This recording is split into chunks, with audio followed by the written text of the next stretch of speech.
பாடத்தை நம்ம படிச்சுட்ருக்கோம். அதில் சுருக்கம் அறநெறியை இந்து சமயம் போதிக்கிறது, அறநெறியை புத்த சமயம் போதிக்கிறது, வைணவ சமயம் போதிக்கிறது, சீக்கியம் போதிக்கிறது, இஸ்லாமிக் போதிக்கிறது, யூதேயா போதிக்கிறது, யூதாயிஷா. எல்லா புத்தகங்களும் அறநெறியை போதிக்கிறது. சில இயக்கங்கள் இறை நம்பிக்கை இல்லாதவர்கள் சில கொள்கைகளை புத்தகங்களாக்கி அவர்களின் வழியாக போதிக்கிறார்கள். எல்லாமே அறநெறியை போதிக்கிறது. தமிழ்நாட்டில் திருவள்ளுவர், ஔவையார், இந்த இலக்கியங்கள் தொல்காப்பியத்திலிருந்து இலக்கிய புத்தகங்கள் என்னெல்லாம் போதிக்கிறது, எல்லாம் அறநெறியைத்தான் போதிக்கிறது. கிறிஸ்தவ வேதம் போதிக்கிற அறநெறி. ஏன்னா எனக்கு கொடுத்த சிலபஸ்ஸு அறநெறி, அதனால் நான் அதை பேஸ் பண்ணி தான் உங்களுக்கு டீச் பண்ண முடியும். இப்போ எல்லா சமயங்களிலும் எல்லா மதங்களிலும் இறை நம்பிக்கை உள்ள மத வழிபாடுகள் அல்லது மத புத்தகங்கள் அறநெறியை பற்றியே நமக்கு போதிக்கிறது. இப்போ எல்லாமே நல்லது தானே சொல்லுது, அது அறநெறி. எல்லாருக்குள்ளேயும் போதனைகள் இருக்குது, மக்களுக்கு போதிக்கிறாங்க. கிறிஸ்தவமும் புத்தகம் இருக்குது, போதிக்கிறாங்க. இதில் அறநெறி அப்படின்னா எல்லா புத்தகங்களும் போதிக்கிற அறநெறியை பார்க்கலும் கிறிஸ்தவம் போதிக்கிற அறநெறி உயர்ந்தது. அதுதான் நம்ம அந்த பாடத்தில் படிக்கிறோம். எல்லா புக்ஸும் மக்களுக்கு போதிக்குது. சிலர் இறை நம்பிக்கை இல்லாதவர்கள், இறை நம்பிக்கை இல்லாதவர்களாக இருந்தாலும் சில கொள்கைகளின் வழியாக போதிக்கிறாங்க. ஆசை துன்பத்திற்கு காரணம், ஆசையை ஒழிக்க வேண்டும். இதுதான் புத்தாவினுடைய கொள்கையின் உச்சமான போதனை, உயர்ந்த போதனை, அறநெறி போதனை. இதுபோல் ஒவ்வொரு இறை நம்பிக்கை உள்ள புத்தகங்களும் இறை நம்பிக்கை அற்ற புத்தகங்களும் நமக்கு போதிக்கிறது. இப்படி முழு உலகத்திலும் மனித சமுதாயத்துக்கு போதனைகளை அறத்தை பற்றி போதிக்கும் பொழுது கிறிஸ்தவ சமுதாயத்தின் மத்தியிலே கிறிஸ்தவர்களுக்கும் ஒரு புத்தகம் இருக்குது, அதான் புதிய ஏற்பாடுன்னு சொல்லுவோம். அதுவும் போதிக்கும். ஆக எல்லா இறை நம்பிக்கை உள்ள புத்தகங்களும் இறை நம்பிக்கை அற்ற புத்தகங்களும் அறத்தை பற்றி போதிக்கத்தான் செய்கிறது. எல்லா புத்தகங்களிலும் அறம் இருக்கிறது, அறநெறி இருக்கிறது. கிறிஸ்தவத்திலும் அறநெறி இருக்கிறது. ஆனால் கிறிஸ்தவத்தினுடைய அறநெறியிலே உயர்ந்தது, உச்சக்கட்டமாக இருப்பது ஜீசஸ். ஜீசஸ்னால் நேம சொல்லிட்டு போகிறதில்லை. ஜீசஸுடைய வாயின் வார்த்தைகள், ஜீசஸுடைய வாழ்க்கை, இது ரெண்டு தான் ஜீசஸ். கிறிஸ்தவம் போதிக்கிற அறத்திலே உயர்ந்த அறம் இயேசுவானவரும் இயேசுவானவர் போதித்த போதனைகள், இது ரெண்டும் தான் இயேசுவை பின்பற்றுகிற கிறிஸ்தவம். உயர்ந்த கிறிஸ்தவம், உன்னதமான கிறிஸ்தவம். நம்முடைய பாடத்தின்படி உயர்ந்த அறம், உலக மதங்கள் போதிக்கிற அறத்திலும் மதம் சாராத இறை நம்பிக்கை இல்லாத இயக்கங்கள் போதிக்கிற அறத்திலும் அதிலே கிறிஸ்தவம் விசேஷமானது. கிறிஸ்தவத்திலே விசேஷமானது ஜீசஸ், அவருடைய போதனைகள், அவருடைய வாழ்க்கை. இது ரெண்டையும் ஃபாலோ பண்ணுறவங்க தான் ஜீசஸை ஃபாலோ பண்ணுறவங்க. உயர்ந்த அறம் அதுதான். அப்போது நாம் சிந்திக்கிற அறநெறி பாடத்தில் இறை நம்பிக்கை உள்ள புத்தகங்கள் போதிக்கிற அறத்தை பார்க்கிலும் இறை நம்பிக்கை இல்லாத இயக்கங்கள் போதிக்கிற புத்தகம் சொல்லுகிற அறத்தை பார்க்கிலும் முழு உலக மனித சமுதாயத்தின் மத்தியில் உயர்ந்த அறத்தை போதிப்பது கிறிஸ்தவம். இந்த கிறிஸ்தவத்தில் கிறிஸ்தவ போதனைகளிலேயே கிறிஸ்தவ சபைகள் போதிக்கிற போதகத்திலேயே உயர்ந்த அறத்தை பற்றி நாம் படிப்பது இயேசு கிறிஸ்துவினுடைய வாழ்க்கையிலும் இயேசு கிறிஸ்துவனுடைய போதனையிலும். இதுவே உயர்ந்த அறம். ஆக அறநெறி பாடத்திலே நாம் கற்றுக்கொள்கிறவைகள் இவைகளே. தேவனுக்கு மகிமை உண்டாகுது. அப்போ இரட்சகர் இயேசுவைத்தான் படிக்கணும்னா அவருடைய வாழ்க்கையை படிக்கணும், அவருடைய போதனைகளை படிக்கணும். ஆண்டவர் சீடர்களை அனுப்பும்போது உயிர்த்தெழுந்து சொன்னார், நீங்கள் புறப்பட்டு போய் சகல ஜாதிகளையும் சீசராக்கி பிதா குமாரன் பரிசுத்தாவின் நாமத்திலே ஸ்நானம் கொடுத்து நான் உங்களுக்கு கட்டளையிட்ட யாவையும் அந்த சீசர்களுக்கு கை கொள்ளும்படி போதிக்கணும். அதான் இளநிலை தாண்டிய பாடம், முதுநிலை. அதற்கு ஏற்ற நிலையில் மற்றவர்களுக்கு கற்றுக் கொடுக்கணும் அப்படின்னு சற்று முன்பு நம்ம கேள்விப்பட்டோம். அதான் பிரேக்கிங் நியூஸ். முதுநிலை பட்டம் வாங்குவதல்ல, அது பணம் கொடுத்தால் கிடைத்துவிடும். மற்றவர்களுக்கு போதிக்கத்தக்க, அது ஆரம்ப பள்ளி, துவக்க பள்ளி, நடுநிலை பள்ளி, மேல்நிலை பள்ளி பாடம் இல்லை. அந்த படிப்புக்கு ஏற்ற ஒரு முதிர்ச்சி இருக்கும், போதனை இருக்கும். அந்த பட்டம்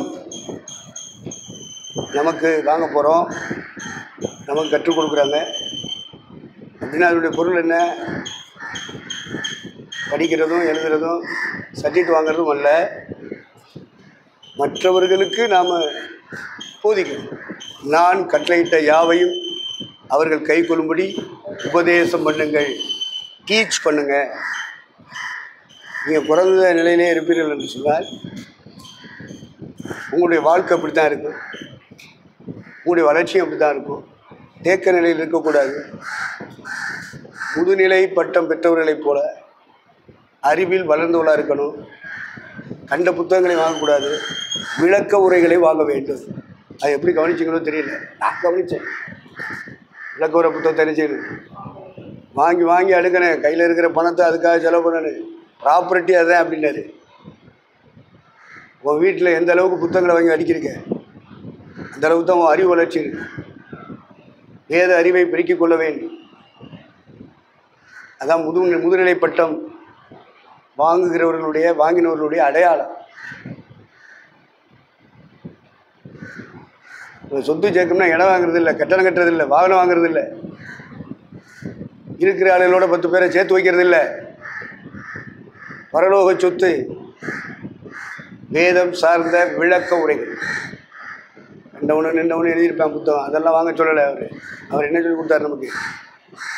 வேதம் சார்ந்த விளக்க உரை புத்தகங்கள் எங்கே கிடைச்சாலும் உடனே பாக்கெட்டை காலி பண்ணுங்க, அதை சேர்த்து வைங்க, அதுதான் ப்ராப்பர்ட்டி. கவனிச்சிங்களா? கவனிச்சிங்க என்ன?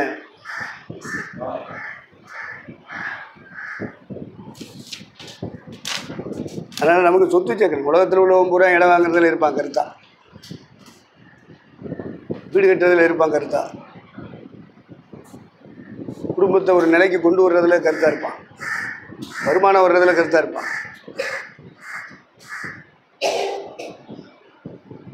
மாஸ்டருங்கிற இடத்துக்கு டிவினிட்டியில் நீங்கள் வர்றீங்க அப்படின்னா நீங்கள் சம்பாதிக்க வேண்டியது வேதாகம அறிவு, அதனுடைய விளக்கங்களை நாம் சம்பாதிக்க வேண்டும். அப்போ விளக்க உரை புத்தகங்கள் எங்கு நீங்கள் பார்த்தாலும் உடனே விலை கொடுத்து வாங்கணும்.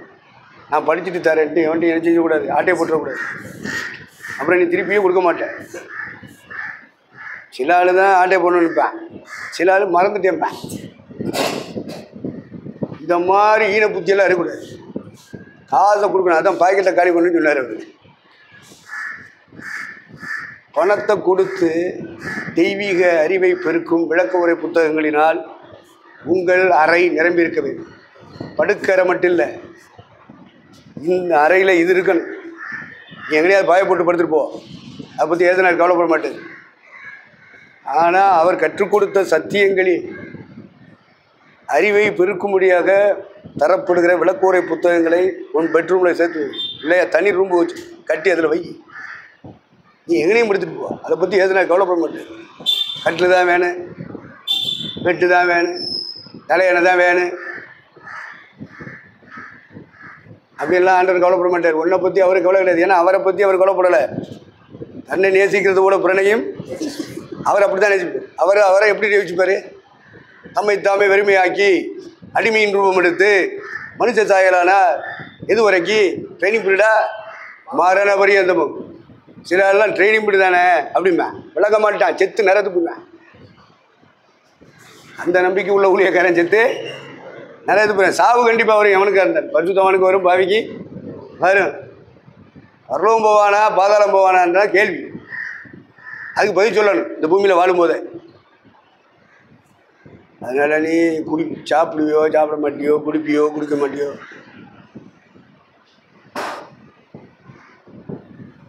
குடியாமலும் குடியாமலும் இருக்கிறது தான் உயர்ந்த அறம்.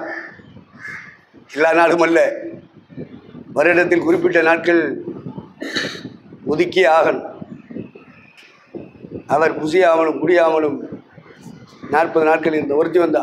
என்ன நீங்கள் குடியாமலும் இருக்கணும் புசியாமல் இருக்கணும்னு சொல்றிய? கேட்குறேன் ஊழியக்காரி. அப்போ என்ன படிச்சிருக்கா? சும்மா வெள்ளச்சிலையை கட்டினா போதுமா? நாயை கட்டிட்டு அறிவு இருக்கா? வேத அறிவு அறிவு இருக்குது, திங்கிறதுக்கு தூங்குறதுக்கு. பைபிள் அறிவு இருக்கா? இவன் என்னத்தை போதிப்பா? இப்படி தான் போதிப்பா. ஆப்ரேஷன் சக்ஸஸ் யார் பார்த்தது? இன்னாரு பார்த்தாங்க. அப்படியா அப்படியா நீ தலை பிடிச்சி ஜோலி கேத்தருக்கு சோத்துறான். அதனால் அவ கேட்கா, எங்கே புசியாமலும் குடியாமலும் எங்கே எழுதியிருக்கு? எழுதியிருக்கா? புசியாது இருந்தார், ஒன்றும் புசியாது இருந்தார். அப்போ என்னம்மா நீ சொல்ல வர்ற? அவர் அப்பப்போ ஜூஸை கலக்கி குடித்தார், சூப்பை போட்டு குடித்தார்.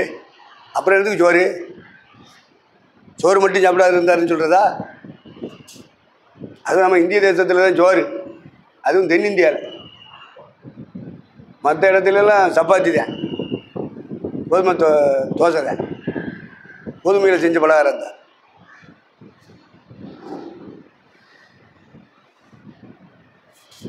அப்போ வந்து சொல்கிறா வசனம் விளக்கம் கொடுக்குறா. அப்படி ஒன்றும் புசியாது இருந்தாருன்னா குடிச்சிக்கிட்டே தான் இருந்தார். அது மாதிரி நம்ம குடிச்சிக்கிட்டே இருப்போம்னு ஒரு விளக்கம் கொடுக்குறாருல்ல.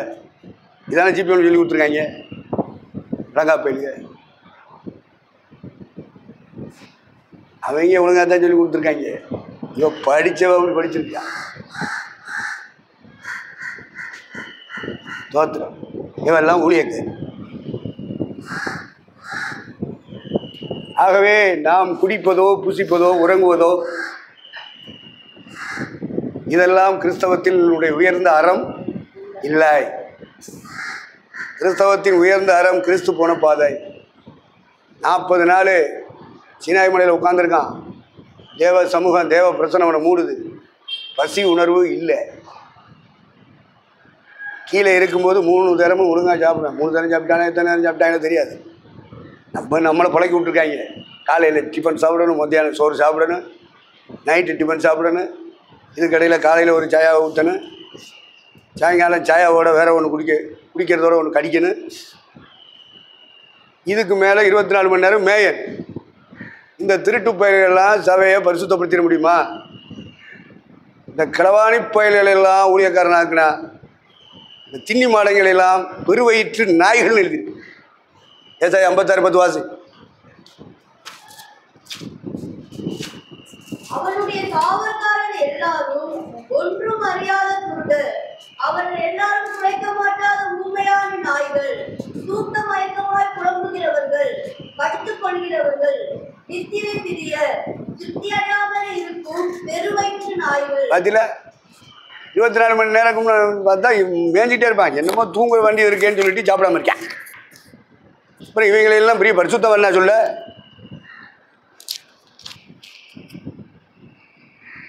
இவங்களுக்கு திங்கணும். உபவாசம் கிடையாது, பட்டினி கிடையாது. பவுல் சொல்கிறான், உபவாசத்திலும் பட்டினியிலும் பசியிலும் அநேக நாட்கள் நாங்கள் இப்படி போனோம்யா, ஆத்மாவை ரட்சித்து பரலோகம் கொண்டு போய் சேர்க்கறதுக்கு. 24 மணி நேரம் தின்னுக்கிட்டே இருந்தா அப்படி ஒருத்தன் சொல்லித்தரான், ஐயா படுத்து கிடந்தோம்யா 5 பேர், எல்லாரும் போர்வை போத்திட்டு இருந்தாங்க, நானும் போத்திட்டு தான் படுத்தேன். முறுக்குன்னு கேட்குறியா?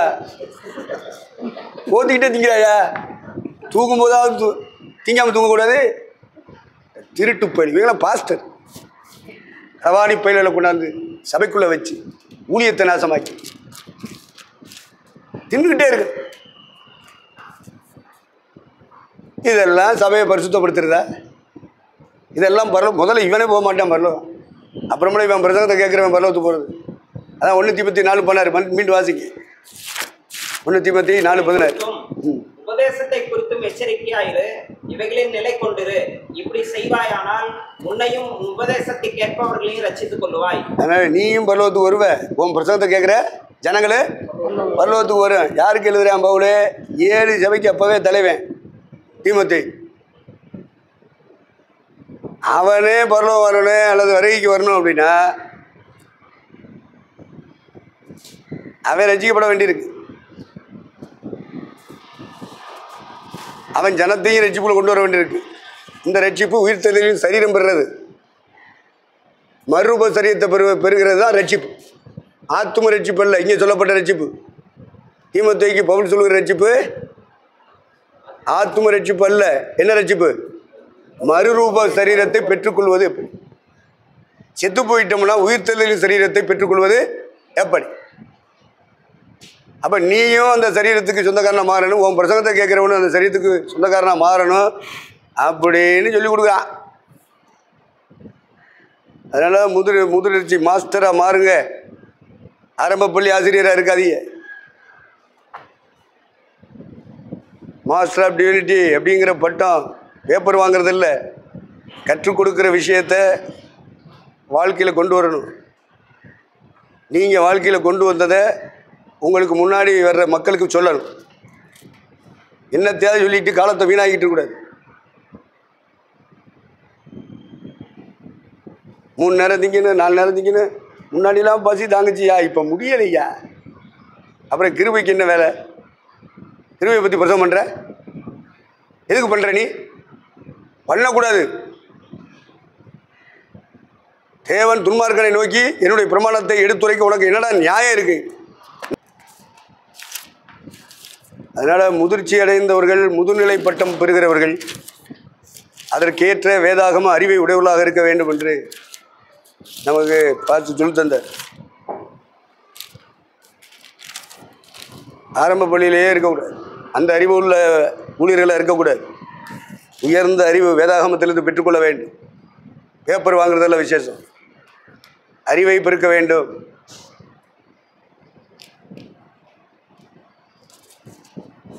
அதுலேயும் வேதாகம அறிவை பெறணும். வேதாகம அறிவிலையும் உயர்ந்த அறநெறி பாடத்தில் இந்த எம்டி பட்டம் வாங்குறவங்க படிக்கிற பாடத்தில் அறநெறி பாடம்னு ஒன்று இருக்குது. அதில் உயர்ந்த அறநெறி ஜீசஸ் தான். அவர் உபவாசம் இருந்து காமிச்சிருக்கார். அதை ஃபாலோ பண்ணணும். ஃபாலோ மீ அப்படின்றார். இன்கம் டேக்ஸ் ஆஃபீஸில் வேலை பார்த்துட்டு இருந்த மத்தேயு லேவியை சந்திச்சு ஃபாலோ மீன்னார். என்னை பின்பற்றி வா, அவ்வளோதான். ஒரே வார்த்தை தான். ஒரு வார்த்தை சொல்லும் கர்த்தாவேன்னு பாட்டு பாடிட்டு போகக்கூடாது. நிறைய பாஸ்ட் மாதிரி பாட்டு தான் பாடுறேன், வாழ்க்கையில் இல்லை. அதை பைய பாடி பாடி பாடி பாடி அப்புறம் வேகமாக பாடி பாடி பாடி வேகமாக கையை தட்டி தட்டி தட்டி ஒரு குதிச்சு இருக்கிற பாயை கிழிச்சு பாய் வாங்க காசு இல்லை. நம்ம அந்த நிலைமையில் இருக்கோம். இதெல்லாம் பரிசுத்தாவியா? பொய் சொல்லக்கூடாது, இதெல்லாம் பரிசுத்தம் சொல்லக்கூடாது. அதுக்குத்தான் வேதாகமத்தை படிங்கன்னு சொல்கிறது, கிளாஸ் வைக்கிறது, ஆசிரியர்கள் வந்து நமக்கு கற்றுத்தர்றது. அப்போ சிடிஹெச் போதாது, டிடிஹெச் போதாது, பிடிஹெச் போதாது. அப்போ இளநிலையின் உச்சம் பிடிஹெச், அப்புறம் முதுநிலை, அதில் எம்டிஹெச் இருக்குது, எம்டி இருக்குது. இதெல்லாம் வாங்கணும். பணம் கொடுத்தா டிடி பட்டம் கிடைக்கும், எம்டிஹெச் பட்டம் கிடைக்கும், எம்டி பட்டம் கிடைக்கும், பிடிஹெச் பட்டம் கிடைக்கும், டிடிஹெச் பட்டம் கிடைக்கும். பணம் கொடுத்தா கிடைக்கும் சொன்னார்ல, பணம் கொடுத்தா சர்டிஃபிகேட்டு கிடைக்கும். அதை வாங்கி வச்சுக்கிட்டு நம்ம காலத்தில் உள்ள அநேக பெந்தகோஸ் பாஸ்டர் மாதிரி வண்டி விட்டுறான். ஏன்னா அதெல்லாம் காட்ட வேண்டியிருக்கு. நான் படிச்சிருக்கேன், பாத்தியா அப்படி பார்த்தியா, பட்டணத்தை பார்த்தியா, இப்படியெல்லாம் ஜாட்சி சொல்லிட்டு. அப்போ முறைப்படி படிக்கணும். வாங்குகிற சான்றிதழ்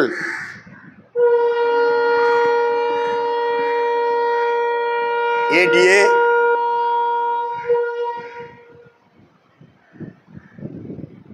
என்டிஏ இப்படியெல்லாம் இருக்குல்ல. அப்போ சர்வதேச நாடுகள் கொடுக்குற ஒரு சர்டிஃபிகேட், அந்த சர்வதேச பைபிள் காலேஜில் இருந்து அதனுடைய பிரான்ச் ஒவ்வொரு நாடுகளுக்கு இருக்குது. அந்த நாடுகளில் நமக்கு இந்தியா இந்த தியாலஜிக்கல் விஷயமாக இந்த வேதாகம பாடத்தின் அடிப்படை. அப்போ அவங்களுடைய பிரான்ச்சாக அவங்கள்ட்ட ஒரு அங்கீகாரம் வாங்கி இவங்க தனியாக இயங்குவாங்க.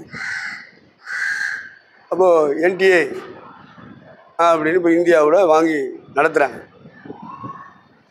நேஷனல் தியாலஜிக்கல் அசோசியேஷன், அதான் என்டிஏ. அப்போ இன்டர்நேஷ்னல் பைபிள் காலேஜில் இருந்து இது ஒரு பிரான்ச்.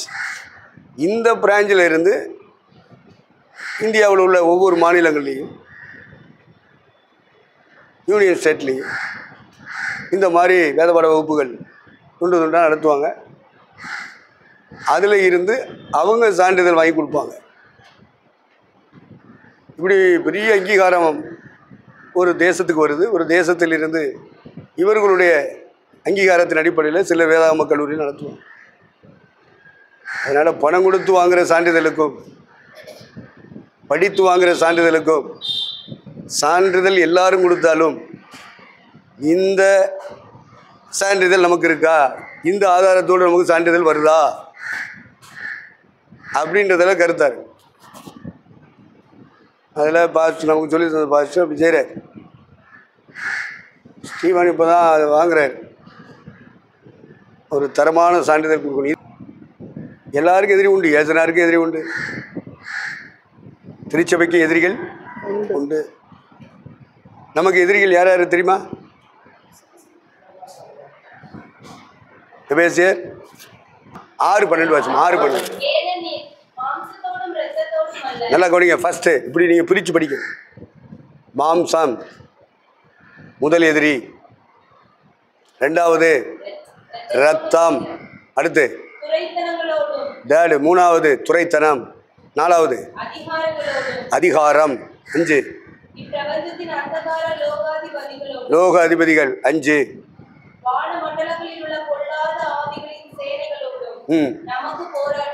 ஒரு 6 எதிரியை அவன் பட்டியலிடுறான். திருச்சபை மக்கள் சந்திக்க வேண்டிய 6 எதிர்ப்புகள்.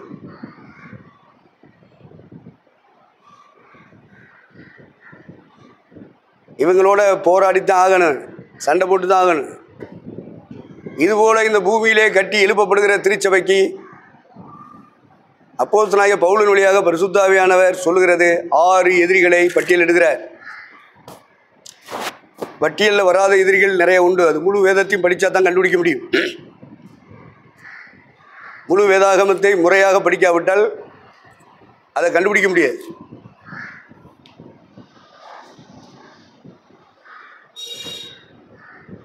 இந்த 6ஐயும் தனித்தனியாக நீங்கள் எழுதி படிக்கணும். அப்போ தான் நீங்கள் சபை நடத்துகிற இடத்துக்கு முதிர்ச்சி அடைஞ்சு வருவீங்க. மாம்சம்னா என்ன, ரத்தம்னா என்ன, துரைத்தனம்னா என்ன, அதிகாரம்னா என்ன, லோக அதிபதினா என்ன, வானமண்டலத்தில் உள்ள பொல்லாதாவின் சேனைகள்னா என்ன, இதெல்லாம் படிக்கணும். ஏதுன்னு சொல்லி பாட்டு படிச்சுட்டு போயிடக்கூடாது. அது படிக்கிறதுக்கு தான் இந்த எம்டி பாடம் உங்களுக்கு எனக்கு சொல்லித்தரப்படுது. படிக்காதவனுக்கு அதெல்லாம் சொல்லித்தர தெரியாது.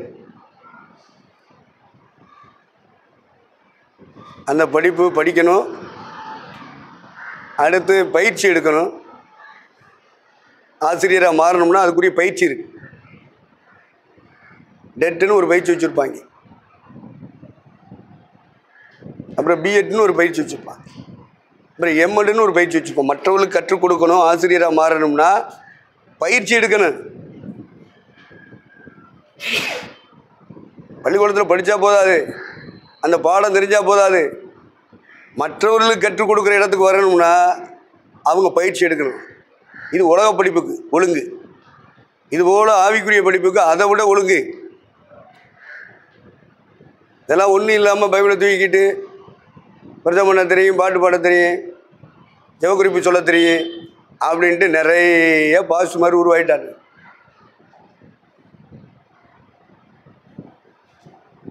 நீங்கள் ஜாக்கிரதையாக இருக்கணும். ஏன்னா பிசாசு தந்திரமாக காரியங்களை கை நகர்த்திட்டு இருக்கான். அந்த 13 வசனம் என்ன சொல்லுது? எபேசியர் 6:13. ஆகையால் தீங்கு நாளிலே அவைகளை நீங்கள் எதிர்க்கவும். ஆகையால் என்ன அர்த்தம்? மேலே சொல்லியிருப்பேன். இத்தனை எதிரிகள் சபைக்கு இருப்பதினாலே, அபிஷேகம் பண்ணப்பட்டவர்களுக்கு இருப்பதினாலே, ஆகையால் தீங்கு நாளிலே அவைகளை நீங்கள் எதிர்க்கவும், சகலத்தை செய்து முடித்தவர்களாய் நிற்கவும் திராணி உள்ளவர்கள் ஆகும்படிக்கு தேவனுடைய சர்வாயுத வர்க்கத்தையும் எடுத்துக்கொள்ளுங்கள். பாத்தீங்களா? படிச்சா போதாதுல, பயிற்சி எடுத்தா போதாதுல. தீங்கு நாள்னு சொன்னா அவனோட யுத்தம் பண்ணுகிற காலம்.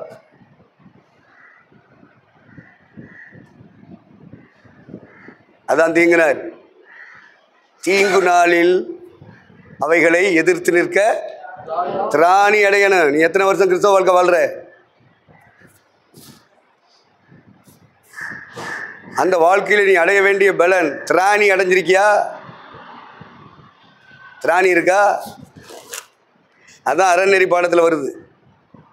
திராணி அடையிறது எப்படி? தீங்கு நாள் வைக்கப்பட்டிருக்க, சோதனை காலங்கள் வைக்கப்பட்டிருக்க. இப்போ பாடங்களை எம்டிக்கு சொல்லிக் கொடுக்குறாங்க, பரீட்சை வைக்கிறாங்க. அதுதான் நமக்கு சோதனை காலம். சோதனைத்தாள், பரீட்சைத்தாள். அதை நம்ம எழுதி பாஸ் வாங்கிடுவோம், பட்டமும் வாங்கிடுவோம். ஆனால் இது லைஃபு. அறநெறி பாடத்துக்கு ஆங்கிலத்தில் என்ன சொல்லியிருக்கு? Way of the living, way of the லைஃப்பில் ஓடணும். அதான் அறநெறி. ஆங்கிலத்தில் அப்படி தான் சொல்லியிருக்கு. வாழ்வியல் முறை. என்ன முறை? வாழணும். பவுல் சொல்லுவான், உங்கள் சரீரங்களை ஜீவபலியாக ஒப்பு கொடுங்க. எவன் சரீரத்தை ஒப்பு கொடுக்குறான்? எவன் கொடுக்குறான்? கொஞ்சோண்டு கொடுக்குறோம்ல, யோசனை இருக்கு. என்னடா கொடுக்குற? அதான் பாட்டு அரை நடத்துகிறோம்ல, அதுக்கு மட்டும் உடலை கொடுக்குது. பரதேகம் பண்ணுறோம்ல, அதுக்கு மட்டும் உடலை கொடுக்குது. அந்த நேரம் தான், அந்த 1 hour 2 மணி நேரம். சில ஆள் 2 மணி நேரம் பஞ்சம் பண்ணுவேன். என்னைய மாதிரி ஆளெல்லாம் 3 மணி நேரம் 4 மணி நேரம் நேரமே கிடையாது. கொஞ்சம் பண்ணிகிட்டே இருப்பாங்க. அவ்வளோ நேரம் உடலை உப்பு கொடுத்தா போதுமா? பிரசவம் பண்ணுறதுக்காக கொடுத்தா போதுமா? பாட்டு அரை நேரத்துக்கு உப்பு கொடுத்தா போதுமா? ஜெபக்குறிப்பு சொல்லி ஜெபக்கூட்டம், பெண்கள் கூட்டம், பிரதர்ஸ் கூட்டம், சிறுவர் கூட்டம், சண்டே கிளாஸ், வாலிபர் யூத் மீட்டிங், வாலிபர் கூட்டம். எத்தனை நாள் நடத்துவா வாலிபர் கூட்டம்? எவ்வளோ நேரம் நடத்துகிற? உன் உடல் எப்படியா உப்பு கொடுக்குற? கணக்கு போடியா? 24 மணி நேரம் கணக்கு போடுறது. உன் உடல் எதுக்கெல்லாம் பயன்படுத்துகிற? தூங்குறதுக்கு பயன்படுத்துகிற, கடத்துறதுக்கு போய் பர்ச்சேஸ் பண்ணுறதுக்கு பயன்படுத்துகிற, சமைக்கிறதுக்கு பயன்படுத்துகிற, உன்னுடைய அனுதின கடமைகளை நிறைவேற்றுவதற்கு நேரத்தை பயன்படுத்துகிற,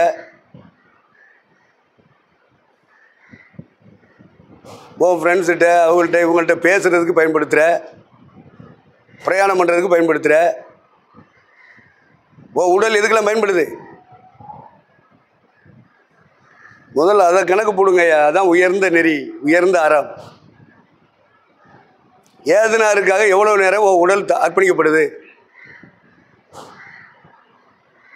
உன் ஃபேமிலிக்கு, உன் பிள்ளைகளுக்கு, உன் மனைவிக்கு, உன் புருஷனுக்கு எவ்வளோ நேரம் செலவு பண்ணுற? பரிசுத்தாவி யாரோட இருப்பாருன்னா 24 மணி நேரமும் இயேசுவுக்காக அர்ப்பணிக்கப்பட்டவன்ட்ட இருக்கிறது தான் பரிசுத்தாவி. எல்லாம் பீஸாக கொடுத்துட்டு ஒரே ஒரு சின்ன பீஸ் எடுத்து ஏதுனாரி போடுறது. செவக்கூட்டம் நடத்தாது. செவக்கூட்டம் அது செவக்கூட்டமாக, அது செவக்கூட்டம். இவைங்க சொல்லிக்கிறது நாங்கள் செவக்கூட்டம் நடத்துகிறோம். சாசு உள்ளே இருக்குது, பரிசுத்தாவி இல்லை. யூதாசுக்குள்ள இருந்தது அசுத்தாவி. அசுத்தாவி இல்லாட்டாலும் பிரச்சனை இல்லை. என்ன இருக்கக்கூடாது? சாசு இருக்கக்கூடாதுல்ல. ஏதனார் கூட தான் ஊழியம் செய்கிறேன், சூச்சத்தை ஊழியம் தான் செய்கிறேன், ஜெபக்கூட்டத்தில் பங்கெடுக்கிறேன். ஆனால் உள்ளே இருக்கிறது என்ன ஆவி? அசுத்தாவி. சாத்தான் தெளிவாக எழுதியிருக்கு. சாத்தான் அவனுக்குள் புகுந்தார். இவங்களுக்கே கண்டுபிடிக்க தெரியல. நமக்குள்ளே சாத்தான் இருக்கானா பரிசுத்தாவி இருக்காரான்னு கண்டுபிடிக்க தெரியல. உள்ளே இருக்கிற பிசாவை சொல்லிக் கொடுக்குறது இல்லை, இல்லை ஓண்ட இருக்கிற பரிசுத்தாவி சொல்லிக் கொடுக்குறது சாத்தான். பரிசுத்தாவின்னு சொல்லிக் கொடுக்க மாட்டார். பரிசுத்தாவின்னு சொல்லிக் கொடுக்கணும்னா உடல் முழுமையாக, முழு நேரம், பார்ட் டைம் அல்ல, ஃபுல் டைம் இறைவனுக்காக அர்ப்பணித்து நிற்கிறான் பாரு. அதான் உயர்ந்த அறம். உங்கள் சரீரங்களை ஜீவ பலியாக ஒப்பு கொடுக்க வேண்டும் என்று தேவனுடைய இரக்கங்களை முன்னிட்டு வேண்டிக் கொள்கிறேன். தேவனுடைய நன்மையும் பிரியமும் பரிபூர்ணமான சித்தம் இன்னதென்று பகுத்தறிந்து அறிவிலே வளர்த்து கொள்ளுங்கள். அதுக்கு தான் உங்களை படிக்க சொல்கிறாங்க. நீங்கள் ஞாயிற்றுக்கிழமை வந்து கையை தட்டிட்டு போகிற கூட்டத்தில் இருக்கக்கூடாது. மற்றவங்களுக்கு படித்து கொடுக்குற இடத்துக்கு வரணும். அதுவும் ஆரம்ப பள்ளி மாதிரி படிக்கக்கூடாது. அவங்களுக்கு பேரும் ஆசிரியர் தான். நடுநிலை பள்ளியில் இருக்கிறவனும் ஆசிரியர் தான். மேல்நிலை பள்ளியில் இருக்கிறவனும் ஆசிரியர் தான். காலேஜில் இருக்கிறவனும் ஆசிரியர் தான். முதுநிலையில் சொல்லிக் கொடுக்குறவனும் ஆசிரியர். ஆசிரியர்னு சொன்னால் எல்லாம் ஊழியக்காரன்னு சொன்னால் போதுமாயா? தர வேண்டாம். அதனால தான் தீத்துவுக்கு தீமுத்துக்கெல்லாம் சொல்லும்போது ஆரோக்கியமான உபதேசங்களை பேசும்பான் பவுல். என்ன உபதேசம்? அதுக்கு தான் இந்த பாடங்கள், இந்த வகுப்புகள், இந்த எம்டி வகுப்பு நம்ம வந்து பங்கெடுக்கிறதுடைய நோக்கம் தான். ஆரோக்கியமான உபதேசம், துவக்கப்பள்ளி உபதேசம் இல்லை. எல்கேஜி யூகேஜி பாடம் கிடையாது.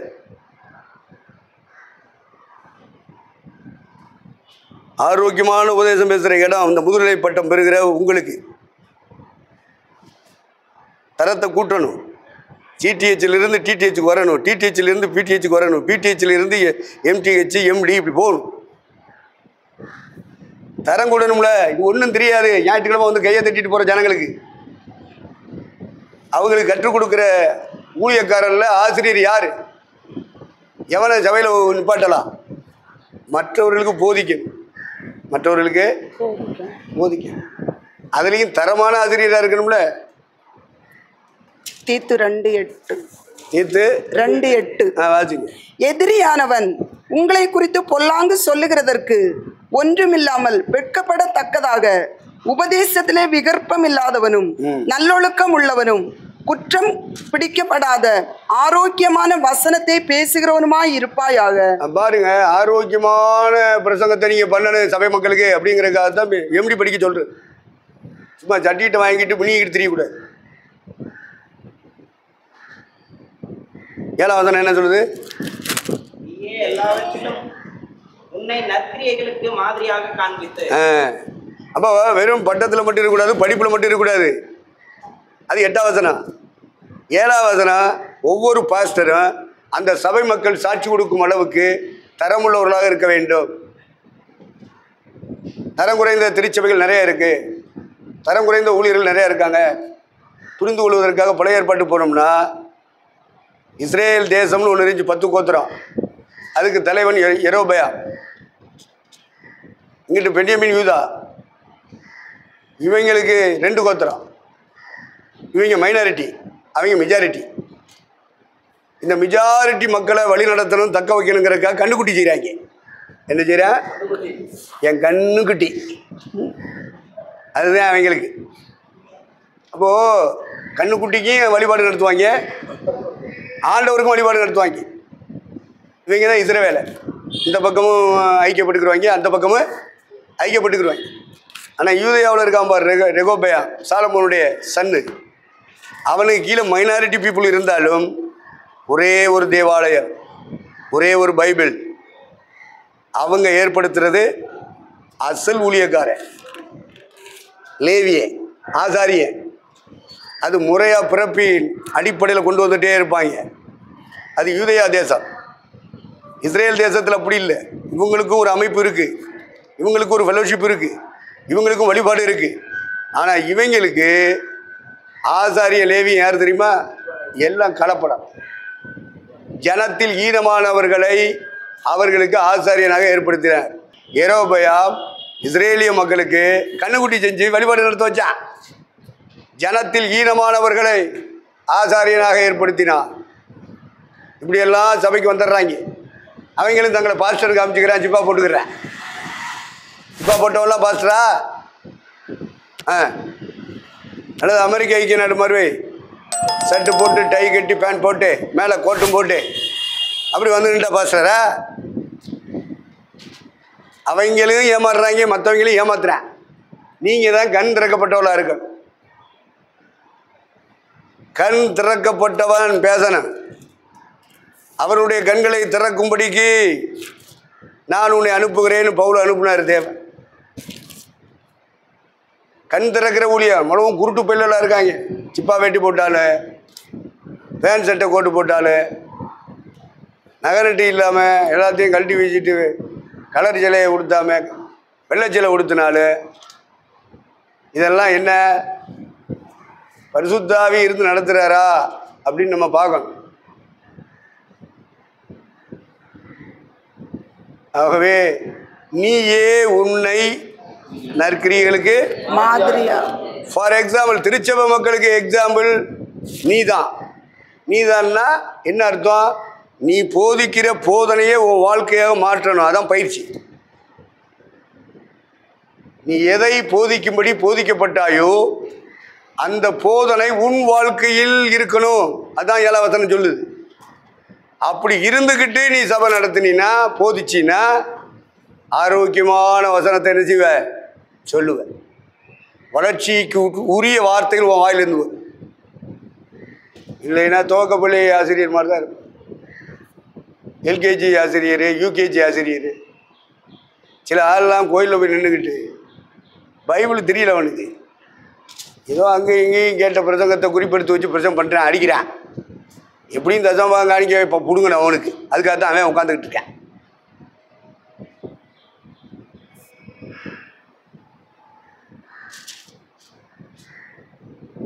பேச்சு முடிச்சிட்டான்.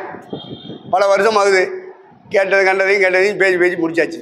இப்போ பேசணும். என்ன பேசுவேன்? திட்ட ஆரம்பிச்சிடுவேன்.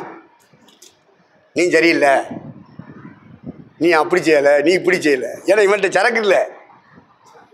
சரக்கு இருந்தாலும் வியாபாரம் ஓடு. சரக்கு இல்லாட்டா எப்படி வியாபாரம் பண்ண முடியும்? இப்படி சில ஊழியக்காரன் இருக்கேன். இருக்கானா நெல்லை தங்கராஜ்? ஆமாவா இல்லையா? அப்படி சொல்லு. இப்படியெல்லாம் ஊழியக்காரங்க ஜபம் நடத்துகிறாங்க. இந்த தரங்கட்ட விசுவாசிங்கிற பேரில் உட்கார்ந்துருக்கிற குருடனும் குருடியும் சேர்ந்துக்கிட்டு கையை தட்டிக்கிட்டு, அப்படிப்பட்ட நிலைமைகளை மாற்றுவதற்குத்தான் வேதாகம கல்லூரிகள் நடத்தப்படுகிறது. முதல்ல வேதத்தை படிங்க. உங்கள் கையில் இருக்கிற வேதம் என்ன சொல்லுதுன்னு படிங்க. அதுலேயும் தரம் பிரித்து படிச்சுட்டு வா. அப்படி நீ படித்து வரும்போது தான் சிடிஹெச், டிடிஹெச், பிடிஹெச் முடித்து எம்டி வர்றோம், எம்டிஹெச் வர்றோம். அதுக்கு ஒரு தரம் இருக்குது. அப்படி தரம் பிரித்து படித்து வர்றவங்க அடுத்து பயிற்சி எடுக்கு. எதில் பயிற்சி எடுக்கணும்? நீ என்ன படிச்சிருக்க அதை உன் வாழ்க்கையில் காட்டு. சபையாருக்கு முன்னிலையில் காட்டு. நீயே உன்னை நற்கிரியைகளுக்கு மாதிரியாக காண்பித்து. படம் காட்டக்கூடாது, காண்பிக்க சொல்லியிருக்கியா அப்படின்னு நீ பாட்டுக்கு படம் காமிச்சினா சீன் காமிச்சிட்டு இருந்தா நீ நரகத்துக்கு போகிறது உறுதி, கன்ஃபார்ம். அதனால மனம் திரும்பிடணும். மனம் திரும்பாமல் போதிக்கிற போதகர்கள்லாம் மனம் திரும்பிடணும். அடுத்து வளரணும். அதுக்கு தான் தரம் பிரித்து சொன்னார் ஐயா. அப்போ எம்டி படிக்கிறீங்கன்னா எம்டிக்கு ஏற்ற அறிவில் ஒரு தரம் இருக்கும். படிக்காதவங்களுடைய தரம் வேற, அறிவில். படித்தவங்க தரம். அப்போ இந்த தரம் வெறும் டீச்சிங்கில் மட்டும் நின்று விடாமல் சபையை நடத்துகிற ஊழியர்களாக நீங்கள் இருப்பதுனால அந்த டீச்சிங்கை முதலாவது உங்களுக்கு கொண்டு வாங்க. அதை ரோமர் 2ஆம் அதிகாரத்தில் சொல்லுவான்ல, மற்றவர்களுக்கு போதிக்கிற நீ 2:21 வாசிங்க. ரோமர் 2:21. இப்படி இருக்க மற்றவனுக்கு போதிக்கிற நீ உனக்கு தானே போதியாமல் இருக்கலாமா? பாத்தீங்களா? நீ ஜபம் இருக்கு, மக்கள் இருக்காங்க, நான் பிரதம் பண்றேன், நீ வாட்டுக்கு பிரதம் பண்ணிட்டு இருக்க. நீ என்ன பிரதம் பண்ற? அதை கேட்கறது யாரு? அதுக்கு தான் தலைமை இருக்குன்னு சொல்றது. நீ என்ன போதிக்கிறேன்னு அவனுக்கு தெரியணும். ஒவ்வொரு ஞாயிற்றுக்கிழமையும் என்ன போதிக்கிற, மெயின் தலைப்பு என்ன எடுக்கிற, துணை தலைப்பு எத்தனை எடுக்கிற, அதுக்கு ஒவ்வொன்றுக்கும் எடுத்துக்காட்டுகள் என்ன கொடுக்குற, உதாரணங்கள் என்ன கொடுக்குற, இதெல்லாம் உன் தலைமை ஊழியக்காரனுக்கு தெரியும்.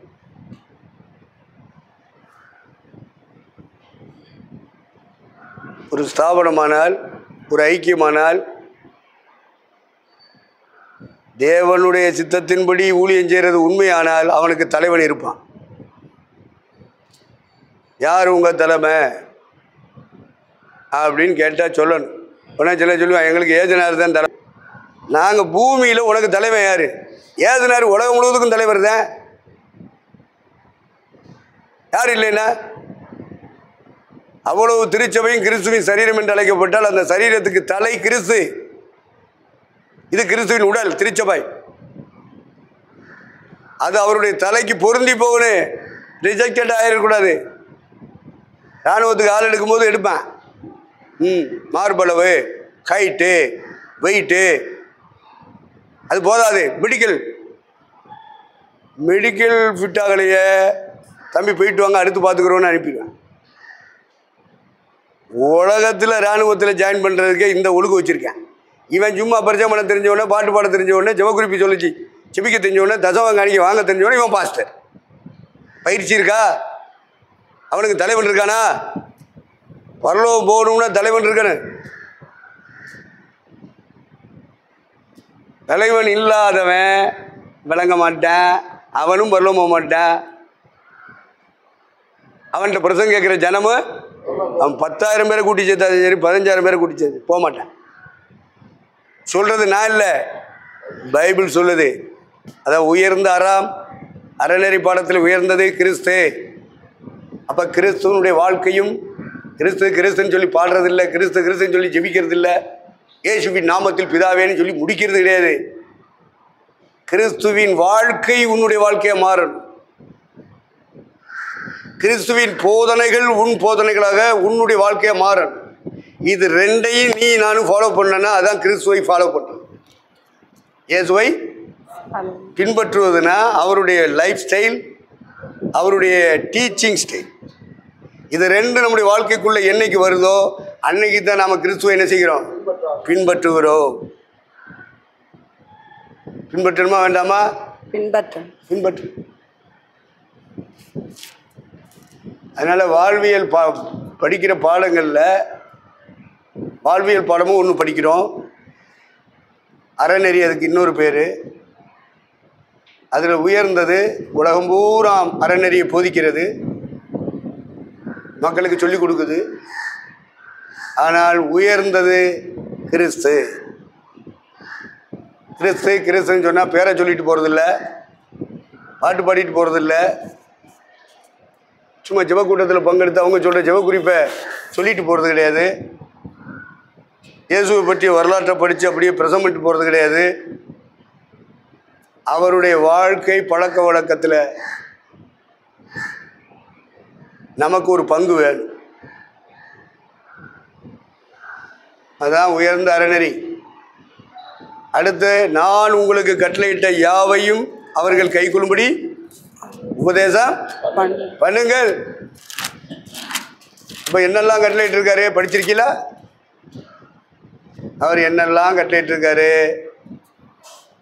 அதனால் அஸ்திவார உபதேசம் பவுல் சொன்னதையும் பேதுரு சொன்னதையும் படித்தா போதாது. ஏசுநாதர் ஆதி ஆமத்திலேருந்து வெளிப்படுத்துகிற விசேஷம் வரைக்கும் சொல்லியிருக்காரு. முழு வேதத்தையும் படிக்கணும். இதெல்லாம் படிக்காமல் இவெல்லாம் கிறிஸ்தவனா? இவெல்லாம் கிறிஸ்தவனா? கிறிஸ்தவ அறநெறி அதுவே தெரியாமல் வந்து கையை தட்டிட்டு ஞாயிற்றுக்கிழமை 2 மணி நேரம் ஒதுக்கிட்டு போயிடுறார். முழு உடலை ஒப்பு கொடுக்குற கிறிஸ்தவம் தான் உயர்ந்த கிறிஸ்தவம். அதுவும் முழு நேரமும் கிறிஸ்துவுக்காக ஒதுக்கணும். சாத்தானுடைய தந்திரங்கள் நாம் அறியாதவைகள் அல்லவே. திருச்சபை தலைவர்கள் சாத்தானையும் சாத்தானுடைய தந்திரங்களை அறிஞ்சிருக்கணும். சும்மா ஏசின்னு சொல்லிட்டு போகக்கூடாது. வசனம் சொல்லிட்டு போகக்கூடாது.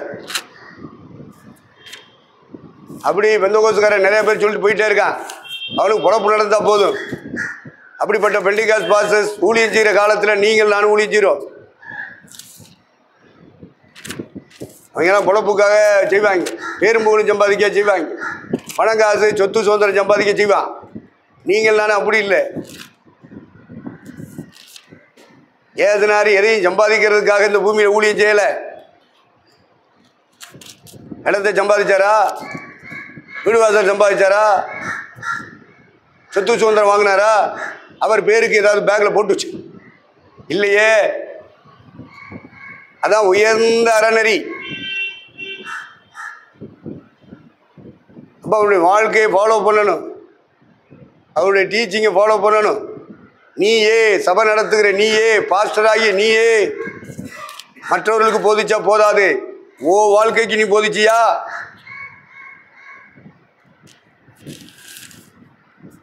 மற்றவர்களுக்கு போதிக்கிற நீ உனக்கு போதியாமல் இருக்கலாமா? அதுக்கு தான் தலைமை வேணுங்க. நமக்கு கற்றுக் கொடுக்கறதுக்கு ஒரு ஆள் இருக்கணும்.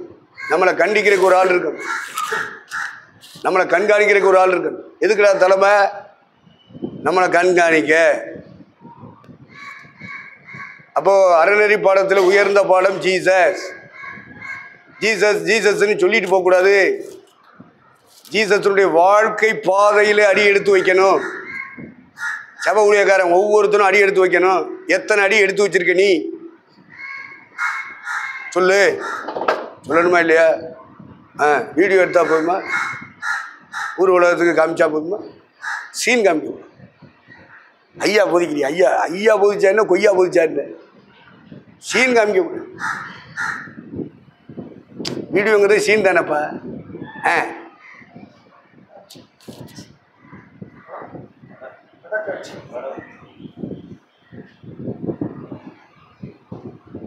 நாங்கள் தமிழில் சொன்னால் நீங்கள் இங்கிலீஷில் படித்தாலும் இங்கிலீஷில் பேசுவீங்க. நான் இங்கிலீஷில் சொன்னால் நீங்கள் படத்தை தமிழில் சொல்லுங்க. என்னைய தோத்துறான். அப்போ நல்லா கவனிங்க. நம்ம படிக்கிற அறநெறி பாடத்தில் அறிவியலில் உயர்ந்தது, உச்சிதமானது, உச்சமானது ஜீசஸ். என்னது? ஜீசஸ். அப்போ ஜீசஸ்ன்னு பேரை சொல்லிட்டு போகக்கூடாது. ஏசுன்னு பேரை சொல்லிட்டு போகக்கூடாது. ஜீசஸ்ன்னு சொன்னால் இங்கிலீஷ்காரங்க சொல்லுவாங்க. தமிழ்காரங்க ஜீசஸ்ன்னு சொல்ல மாட்டாங்க. ஏசும்பாங்க. ஏசுங்கிற தமிழ் வார்த்தைக்கு என்ன அர்த்தம்? உங்களுக்கு எனக்கு பேர் வச்சது மாதிரி இல்லை. சிலர் அப்படி நினச்சிக்கிறாங்க. ஏசுனா பேர். இரட்சகர் என்று அர்த்தமாம். மத்தேயு 1:21. மத்தேயு 1:21. அவள் ஒரு குமாரனை பெறுவாள், அவருக்கு இயேசு என்று பெயரிடுவாயாக. ஏனெனில் அவர் தமது ஜனங்களின் பாவங்களை நீக்கி அவர்களை ரட்சிப்பார் என்றான். அவர்களை ரட்சிப்பார். அப்ப இந்த ரட்சிக்கிற வேலை செஞ்சா அந்த வேலைக்கு ஏற்ற பேர் அது. தொழில் பெயர் அப்படின்மா நமக்கு பள்ளியில் சொல்லி கொடுத்துருப்பாங்க. இயற்பெயர், தொழிற்பெயர் இப்படிலாம் சொல்லி தருவாங்க. நாம் ஆராதிக்கிற ஆண்டவருக்கு தொழிலை வச்சு தான் நம்ம பேரை கொடுக்குறோம். நீங்கள் சொல்கிற பேரில் அவருக்கு கிடையாது. அவன் என்ன ஆண்டவர் செஞ்சுருக்காரோ அதை வச்சு ஒரு பேர். நீர் என்னை காண்கிற தேவன் அப்படின்னு சொன்னது யாரு?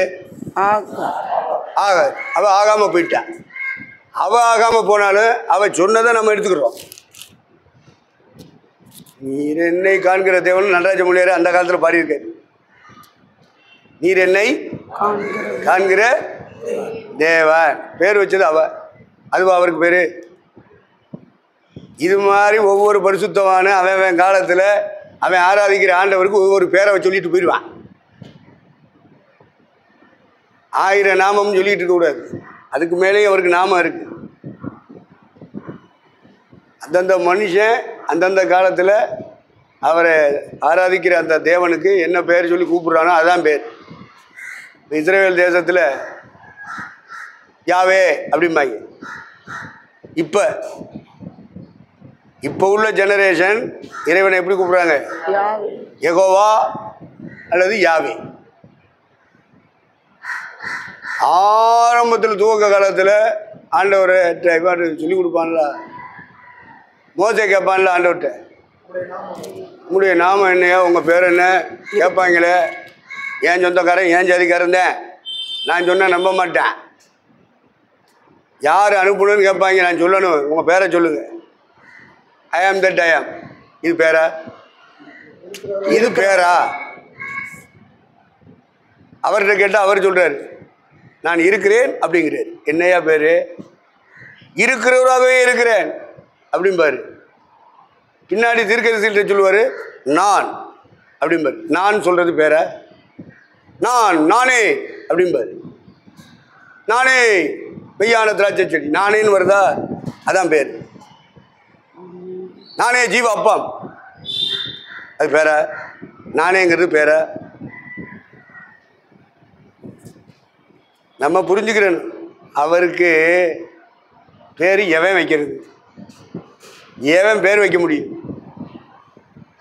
அதனால் தொழிலை அடிப்படையாக்கி அவர் என்ன செய்கிறாரோ, என்ன வேலை நம்மளுக்கு செய்து கொடுக்குறாரோ அதன் அடிப்படையில் ஒரு பேரை சொல்கிறேன் மனுஷன்.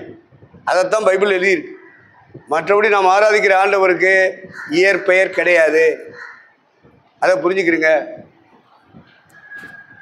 இயற்பெயர் கிடையாது. யூத சமுதாயம் ஆபிரகாமின் வழி வந்தது. அதனால எங்கள் பிதாக்களாகிய ஆபிரகாம், ஈசாக்கு, யாக்கோபின் தேவனே அப்படிதான் கூப்பிடுவாங்க. தேவனேனா தெய்வமே அப்படி நம்ம இந்திய தேசத்தில் தெய்வமே தெய்வமே. ஆக நம்ம ஆராதிக்கிற ஆண்டவருக்கு முதல்ல பேர் இல்லைப்பா. என்ன இல்லை? அப்போ பைபிளில் இவ்வளவு பேர் இருக்கா? அவன் வச்சு கூப்பிட்ட பேர் அவன். அப்போ அவர்கிட்ட நேரடியாக மோச கேட்டபோது அவர் சொன்னது என்னது? இருக்கிறவராகவே இருக்கிறேன்னு போய் சொல்கிறான். எப்படி சொன்னானோ தெரியாது. எப்படியோ சொல்லிட்டேன். எந்த சாமிடா ஒன்று அனுப்புனது? எந்த ஆண்டவர் அனுப்பினார்? எந்த ஆண்டவர்? நாகூர் ஆண்டவரா, பழனி ஆண்டவரா, இப்படி நிறைய ஆண்டவர் இருக்காங்கல்ல. எங்களை வேற ஆண்டவன்மார் ஆண்டார்கள் அப்படிமா சங்கீதத்தில். அதனால் நம்ம அதெல்லாம் புரிஞ்சுக்கணும். பார்த்துக்கிடுங்க. ஆண்டவர் அனுப்புனார்னா எந்த ஆண்டவர் அனுப்புனார்? நாகூர் ஆண்டவர் அனுப்பி ஒரு பெரிய கூட்டமே இருக்கு நாகப்பட்டினம் வட்டாரத்தில், தமிழ்நாட்டில். எல்லாம் நாகூர் ஆண்டவர் தான். என்ன ஆண்டவர்? உங்களை அனுப்புனது எந்த ஆண்டவர்? பழனி ஆண்டவரா? எந்த ஆண்டவர் அனுப்புனாரு? உன் ஆண்டவன் யாரு? நீ யாருக்கு ஆராதனை செய்கிற, வழிபாடு நடத்துகிற, யாருக்கு ஊழியம் செய்கிற? உன் ஆண்டவன் பேரை சொல்லு.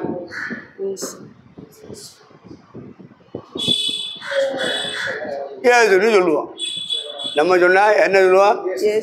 ஏசுனா என்ன அர்த்தம்? ஏசுங்கிற பேருக்கு என்ன ரட்சிப்பு? பாவ பாவங்களை நீங்கிருச்சா? நீக்கிட்டாரா?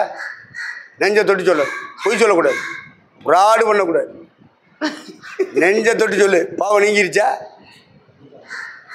அந்த தொழிலை ஒழுங்கா முறையா உனக்குள்ள எனக்குள்ள நடப்பித்திருந்தால் இயேசுவேன்னு கூப்பிடுறதுக்கு நமக்கு தகுதி. அதுக்கு இன்னொரு பேர் ரட்சகா, ரட்சகரே. இப்போ நான் என்னடா உன்னை ரட்சித்தேன்? ஆலையில் இருந்தா, அரிசி ஆலையில் இருந்தா, களஞ்சியத்தில் இருந்தா, எதில் இருந்துடா நான் ரட்சிக்க? அப்படி நான் ஒரு ராஜா. அப்போ சாப்பாடு இல்லாதவனுக்கு சாப்பாடு கொடுத்தா அதுக்கு பேர் ரட்சிப்பு. அதுக்கு பேர் ரட்சிப்பு. ஆதியாகமம் 50 எத்தனை அவன் யோசேப்பு சொல்லுவான்ல, பெரிய ரட்சிப்பு அப்படிம்பா.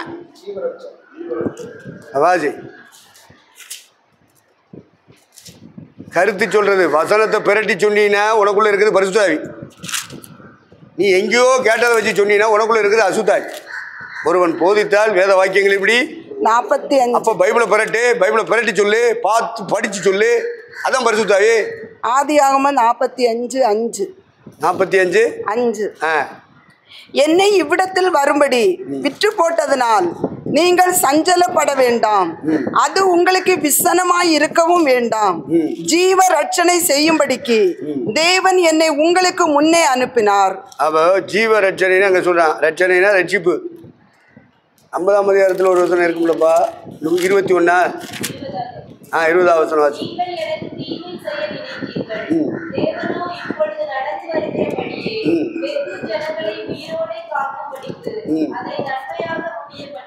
அடுத்த வசனம்.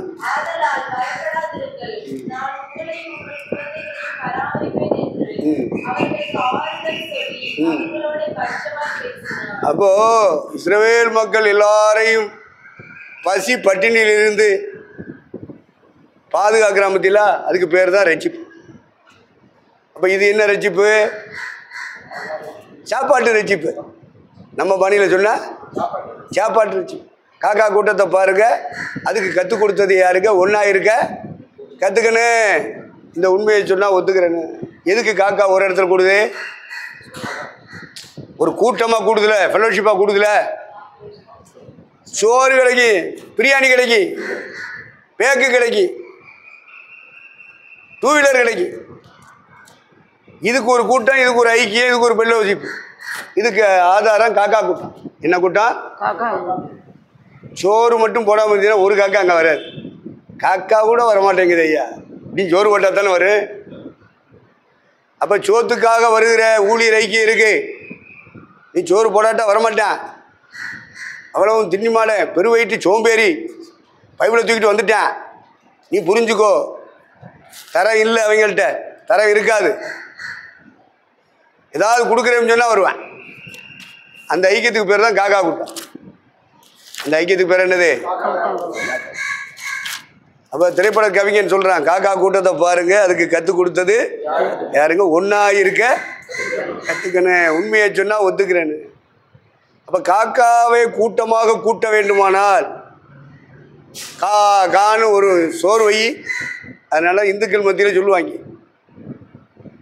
காக்காக்கு சோறு வச்சுட்டு சாப்பிடுங்கடா, குடும்பத்தில் ஆசீர்வாதம் வரும்பாங்க. இதெல்லாம் வாழ்க்கை பாடம். வாழ்க்கையில் இல்லாமல் என்ன நீ விசுவாசி, நீ என்ன ஊழியக்காரன் வாழ்க்கையில் உண்டா? இது வரைக்கும் உண்டாராட்டாலும் இனி ஜாகிறதுக்கு இன்னும் கொஞ்சம் காலம் இருக்குல்ல, அதுக்குள்ளே கொண்டு வந்துரு. இனி பாவம் செய்யாத, அதுதானே சொல்கிறாரு. நீ ஜாகிறதுக்கு இப்போ வாழ்ந்துக்கிட்டு இருக்கிறதுக்கு இடையில கொஞ்சம் காலம் வச்சிருக்காருல, அந்த காலத்துக்குள்ளே நீ கரெக்ட் பண்ணிடு. வசனத்தின்படி உன் வாழ்க்கையை மாற்றிடு. இல்லைன்னா நீ பரவ வர மாட்டிய, செத்து நரகத்தில் போவ ஊழியம் செஞ்சுட்டு. தவறு சிறுசாக இருக்கையில் திருந்திக்கோ. தெரிந்தும் தெரியாம நடந்திருந்தா அது திரும்பவும் வராம பார்த்து இனி பாவம் செய்யாதேன்னு ஏசாமி.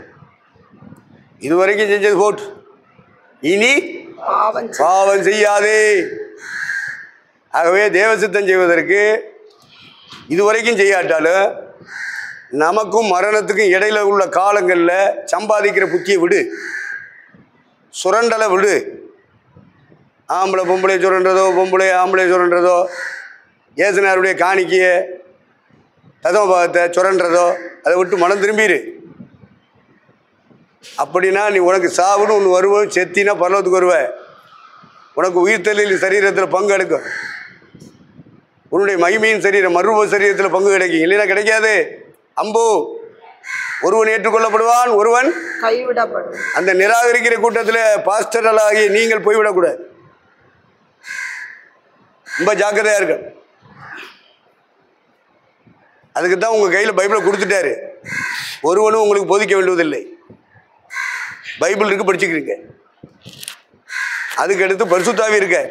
நீங்கள் பெற்ற அபிஷேகம் சத்தியமாக இருக்கு, அது போதிக்கிறதுல நிலைச்சிரு. ஆகவே நமக்கு 2 விசேஷமான காரியங்களை தந்திருக்காரு. ஒன்று பரிசுத்த ஆவியின் அபிஷேகம், இன்னொன்று பைபிள். இது 2 தான் கிறிஸ்துவுக்கு நேர வழி நடத்தக்கூடியது, உயர்ந்த அறநெறிக்கு வழி நடத்தக்கூடியது. அறிவியல் அப்படிங்கிற பாடம் இந்த எம்டியில் சொல்லித்தர்றாங்க. அப்படின்னா உயர்ந்தது, உன்னதமானது இயேசு. உயர்ந்தது, உன்னதமானது, உச்சிதமானது இயேசு. இப்போ இயேசு இயேசு என்று சொன்னால் வெறும் பேரல்ல, அவருடைய வாழ்க்கையும் அவருடைய போதனை. அதானே லூக்கா சொல்லுவான். அப்போஸ்தலர் 1 அதிகாரத்தில் 3 வசனம்.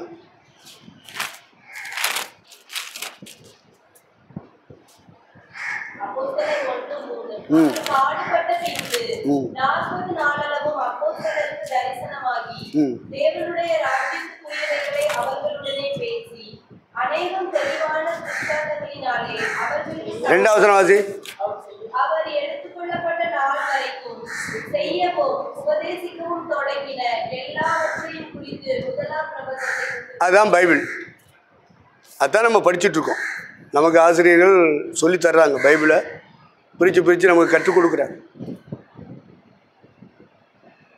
லூக்கா 2 புத்தகம் எழுதுனா, ஒன்று அப்போஸ்தலர் நடவடிக்கைகள், ஒன்று லூக்கா சுவிசேஷம். முதல்லையும் ஒருத்தருக்கு தான் எழுதுனா, அவனுக்கு 2வது எழுதுறான். முதல்ல எழுதுனது இயேசுநாதருடைய காரியங்கள், 2வது அப்போஸ்தலருடைய எழுதுனது பரிசுத்தாவியனுடைய காரியங்கள். ஆக 2ம் சபை நடத்துகிற ஊழியக்காரங்களுக்கு அவசியம். 2ம் அவசியம். இதை நீங்கள் நானும் புரிஞ்சுக்கிறணும்.